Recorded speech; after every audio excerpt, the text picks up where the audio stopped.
Hello dear student, स्वागत है आपका साइंटिफिक ज्ञान वर्षा चैनल में। मैं Vinod Abhigyan. Now you are watching categorically different biology classes, जिसका उद्देश्य है अंग्रेजी मीडियम के छात्रों को आसान भाषा में समझाना तथा हिंदी मीडियम के छात्रों को बायोलॉजिकल टर्मिनोलॉजी से अवगत कराना। आज की इस वीडियो में हम आपको प्यूबर्टी के बाद यानी यौनारंभ के बाद, जब नर और मादा में यौनारंभ प्रारंभ हो जाता है यानी प्यूबर्टी प्रारंभ हो जाती है, इसका मतलब ये है कि उनके अंदर गैमीट बनाने की क्षमता का आरंभ हो जाता है या वो कैपेबल हो जाते हैं कि वो गैमीट बना सकें, युग्मक बना सकें। तो उस स्टेज के बाद गैमीट का निर्माण प्रारंभ होता है और गैमीट बनाने के लिए नर में अलग जो सेक्स आर्गन है वो पाया जाता है, मेल सेक्स आर्गन बोलते हैं, और फीमेल में अलग सेक्स आर्गन पाया जाता है।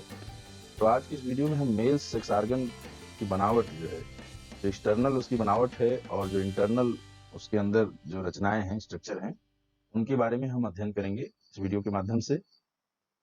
ये मेल सेक्स आर्गन आप देख रहे हैं, ह्यूमन का मेल सेक्स आर्गन शरीर के श्रोण क्षेत्र यानी पेल्विस रीजन बोलते हैं, यहाँ पर एक्सटर्नल सेक्स आर्गन का प्रारंभ यहीं से होता है। पेल्विस रीजन में जो एक्सटर्नल सेक्स आर्गन है, जिसको एक्सटर्नल जेनिटेलिया भी बोलते हैं, जिसको देख करके हम ये बता सकते हैं कि यह मेल है। ऐसे अंग उसमें पाए जाते हैं, हम देख करके ही बता सकते हैं कि यह नर है या मेल है। सबसे पहले पेल्विस रीजन पर जो एक दंडाकार शिश्न पाया जाता है, पेनिस पाई जाती है, और उसके साइड में गोलाकार रचनाएं जो है 2 की संख्या में लटकी हुई, जिसको वृषण बोलते हैं या टेस्टिस कहते हैं। यह टेस्टिस यहाँ पे देख रहे हैं, जिसकी संख्या 2 है। इस टेस्टिस में, इस वृषण में युग्मकों का निर्माण होता है, मेल गैमीट का निर्माण होता है। लेकिन यहाँ पे कुछ रचनाएं देखें, ये जो है पेनिस है, जिसको शिश्न बोलते हैं, और ये एक्सटर्नल जेनिटेलिया है। इसके साथ लगे 2 जो टेस्टिस हैं, थैलीनुमा रचना, जिसको स्क्रोटम बोलते हैं, वृषण कोष बोलते हैं इसको, स्क्रोटम, और इसी के अंदर थैलीनुमा रचना रहती है। इसमें 250 के करीब टेस्टिकुलर लोब्यूल्स इसके अंदर रहते हैं। उनकी रचना हम अलग वीडियो के माध्यम से बताएंगे। और उसके अंदर जो है स्पेशली स्पर्मेटोजेनेसिस यानी शुक्राणु जनन किस प्रकार से होता है, कि जो नर युग्मक है उसका नाम शुक्राणु है या स्पर्म है, वह कैसे बनता है इसको हम बताएंगे। लेकिन ये एक्सटर्नल जो रचना है उसको हम आपको बता देना चाहते हैं कि इसकी अवस्था ये कैसी होती है, ये कैसे स्थित रहता है शरीर में नर के। और इसमें एक विशेष बात यह है कि ये जो है मूत्र जनन, यूरिनल और जनन यानी जेनाइटल, दोनों काम में आता है। इसको हम जो है यूरिनो जेनाइटल सिस्टम भी कहते हैं, क्योंकि एक ही रास्ते से जो एक्सटर्नल जेनिटेलिया है, जो बाह्य जननांग है, इसी के रास्ते नर मूत्र विसर्जन भी करता है और जो सीमेन का भी विसर्जन इसी के रास्ते करता है। तो ये जो शिश्न है, ये गैमीट को मादा जनन पथ में सीमेन है उसके ट्रांसपोर्टेशन का काम करता है, वहां पर उसको छोड़ने का काम करता है।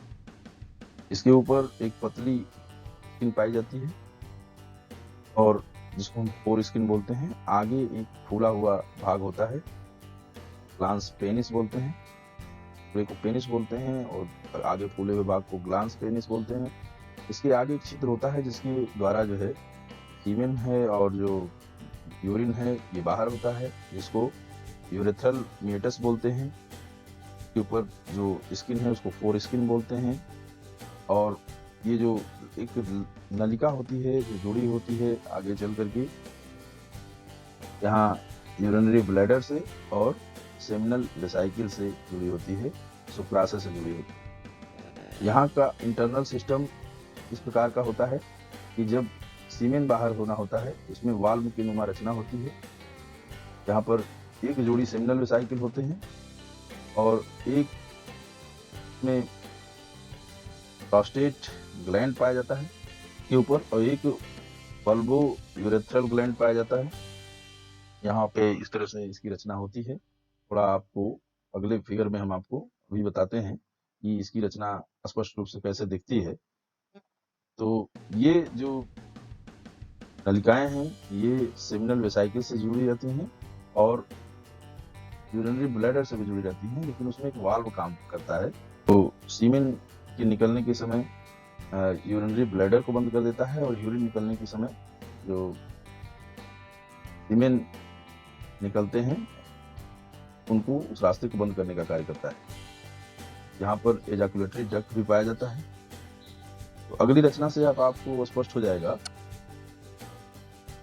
एक्सटर्नल फीचर क्या होता है। ये हमने आपको बताया कि शरीर के बाहर दो स्क्रोटम, एक ये और एक ये दिखाई दे रहा है। इसके अंदर की रचनाएं कुछ दिखाई दे रही हैं और ये पेनिस का हिस्सा है और ये यूरेथ्रा है जिसमें एक नलिका है जो सेमिनल वेसाइकिल से जाके जुड़ी रहती है।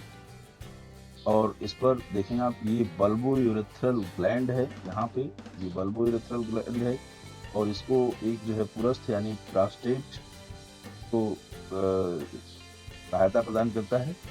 और ये सेमिनल वेसाइकिल से जुड़ी एक इधर दिखाई दे रहा है प्रासे, जिसमें शुक्राणु यानी स्पर्म जमा रहते हैं। और ये यूरिनरी ब्लैडर है। यहाँ पे वाल्व पाए जाते हैं। जो पेनिस की जो रचना है इसमें अलग प्रकार के टिश्यू पाए जाते हैं जो पेनिस को इरेक्ट करते हैं, इरेक्शन में के लंबा होने में, जिससे कि आसानी से इंसीमिनेशन का कार्य हो सके। जो सीमेन है वो मादा जनन पथ यानी फीमेल जेनाइटल सिस्टम के अंदर प्रवेश कर सके। इसके कारण से इसके इरेक्शन की आवश्यकता होती है। उसके लिए अलग प्रकार से इसमें ऊतक पाए जाते हैं जो सीमेन ट्रांसफर में सहयोग प्रदान करते हैं।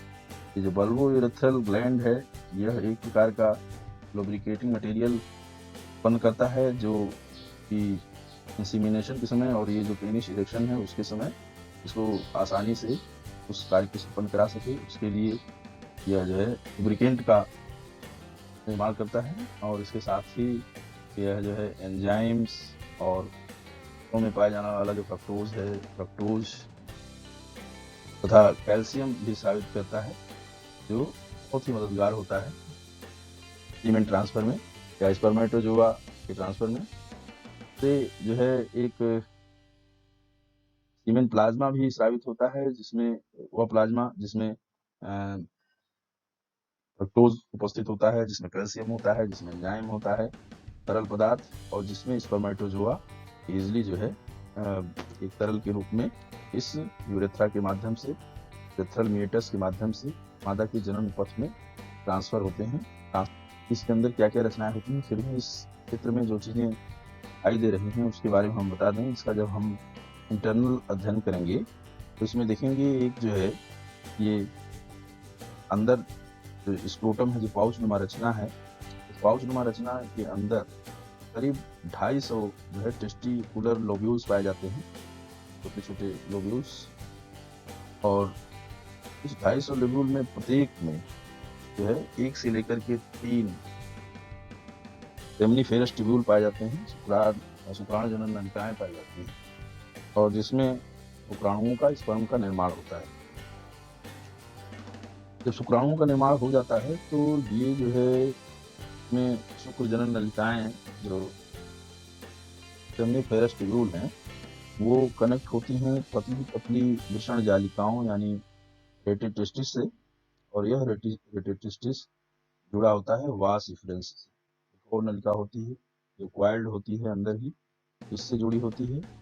और यानी कि जो सेमनीफेरस ट्यूब्यूल है के अंदर शुक्राणु बनते हैं वो नलिका जुड़ी होती है रेटिटेस्टिस, और रेटिटेस्टिस जुड़ा होता है वास इफ्रेंसिया से, और वास इफ्रेंसिया जुड़ा होता है अधवृषण यानी एपिडिडमिस से, और एपिडिडमिस आगे चल करके वास डिफरेंस में क्वाइल्ड रचना और जो उधर भाग से ऊपर की ओर बढ़ करके सेमिनल वेसाइकिल तक पहुंचती है, लूप करती हुई। जो ये यूरिनरी ब्लैडर है उसमें लूप बनाती हुई जाकर के सेमिनल वेसाइकिल से जुड़ी होती है। तो यहाँ पर जब स्पर्म बन जाते हैं, स्पर्मेटोजोआ जो मेल गैमीट हैं उस टेस्टिस के अंदर, तो ये रेटे टेस्टिस से होते हुए वास एफरेंसिया को वाहिकाएं बोलते हैं, और उससे होते हुए अधिवेशन एपिडिडमिस, एपिडिडमिस से होते हुए फिर ये जो है आगे बढ़ते हैं और ऊपर की ओर चढ़ते हैं उधर भाग में, क्योंकि ये वाला जो हिस्सा है यहाँ से आप नीचे, ये पेल्विस रीजन में पाया जाता है और शरीर के बाहर पाया जाता है। शरीर के बाहर पाए जाने का भी एक रीजन ये है कि इसके अंदर जो स्पर्मेटोजोआ हैं वो बॉडी टेम्परेचर पे नहीं बन सकते। बॉडी टेम्परेचर जो होता है पर इसका निर्माण नहीं हो सकता, इस नाते ये जो टेस्टिस है, यह टेस्टिस शरीर के बाहर होते हैं और लगभग इसका जो टेम्परेचर है वो बॉडी टेम्परेचर से 2 से 2.5 डिग्री सेल्सियस जो है कम होता है। बॉडी टेम्परेचर है जो नॉर्मल, उससे 2 से 2.5 डिग्री सेल्सियस कम होता है, जो सुटेबल होता है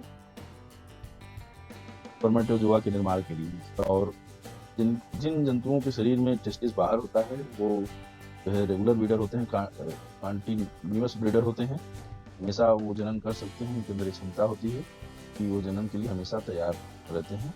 तो यहाँ पे जो हम आपको बता रहे हैं कि ये जो टेस्टिस है, यह टेस्टिस के अंदर जो टेस्टिकुलर लेब्यूल हैं और उसके अंदर पाए जाने वाले जो सेमिनिफेरस ट्यूब्यूल हैं, जो सेमिनिफेरस ट्यूब्यूल हैं के अंदर स्पर्मेटोजोआ का निर्माण होता है और स्पर्मेटोजोआ बनते हैं, और बन करके ये जो हम अभी बता रहे थे कि रेटे टेस्टिस के माध्यम से ये वास डिफरेंस से होते हुए एपिडिडमिस, एपिडिडमिस से होते हुए वास डिफरेंस, लंबी कॉइल्ड रचना जो लूप बनाती हुई, जो ये यूरिनरी ब्लैडर है उसका लूप बनाती हुई ये जाकर के सेमिनल वेसाइकिल से जुड़ती है और स्पर्मेटोजोआ बन करके तैयार होकर के जाकर के इस सेमिनल वेसाइकिल में जमा होती है।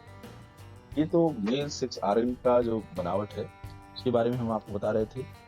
तो जो सेक्स आर्गन है उसको हम देख करके आसानी से पहचान सकते हैं कि ये मेल है और ये फीमेल है। जिस अंग को देख के हम पहचानते हैं वो एक्सटर्नल जेनिटेलिया है दरअसल, और केवल वही उतना जो सेक्स आर्गन है उतना नहीं है कि अंदर की बनावट जो एसेसरी, जो इसके ग्लैंड्स हैं, एसेसरी जो ट्यूब्यूल्स हैं, ये सब मिला करके सेक्स आर्गन का निर्माण करते हैं। तो मेल में अलग प्रकार का ये सेक्स आर्गन है जो एक्सटर्नल जेनिटेलिया दिखता है, उसके अलावा जो इंटरनल रचनाएं हैं वो आपको इस चित्र के माध्यम से, इस वीडियो के माध्यम से बताई गई।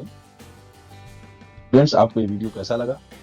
अगर अच्छा लगा हो तो लाइक करें, वीडियो को अपने दोस्तों से करें, कोई भी इससे संबंधित कमेंट हो तो कमेंट बॉक्स में जाकर के कमेंट करें, चैनल को सब्सक्राइब करें और बेल आइकन भी प्रेस करें ताकि आपको साइंटिफिक ज्ञान वर्षा चैनल से जो वीडियो जारी होता है उसका नोटिफिकेशन तुरंत प्राप्त हो सके।